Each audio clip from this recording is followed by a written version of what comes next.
ఆడ పొదుగాలు లేస్తే మూసీ సుందరీకరణ అని పెట్టిండు. మూసీ సుందరీకరణ అంటుండు. ఆడనేమో ఇండ్లు కూలగొట్టే పని పెట్టిండు. ఏదో మూసీని ఉద్ధరిస్తా అని ఆడ ఇండ్లు కూలగొట్టే పనేమో మూసీలో పెట్టిండు. ఈడ మన ఊళ్ళనేమో భూములు కొల్లగొట్టే పని ఈడ పెట్టిండు. ఏందా ఇందిరమ్మ పాలనంటే? ఇందిరమ్మ పాలనంటే పేదోళ్ల ఇండ్లు కూలగొట్టుడు, పేదోళ్ల భూములు కొల్లగొట్టుడేనా అని నేను అడుగుతా ఉన్నా రేవంత్ రెడ్డిని. ఇదేంది నువ్వు ఇందిరమ్మ రాజ్యం అంటే ఏంది ఇందిరమ్మ రాజ్యం? ఇందిరమ్మ ఇచ్చిన భూములను కొల్లగొట్టి కంపెనీలకు అమ్ముకుంటావు.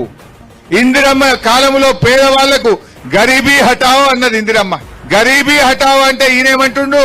కిసానోంకు హటావో అంటుండు, గరీబోంకు హటావో అంటుండు. इंदिरम्मा गरीबी हटाओ बोले, लेकिन ये रेवंत रेड्डी ने गरीबों को हटाओ बोल रहा, किसानों को हटाओ बोल रहा। ये कैसा सरकार है? ये सरकार हमें जरूरत नहीं है बोल के लोग बोलना शुरू कर रहे। माकोद्दू ई पालना अंटुन्नारु।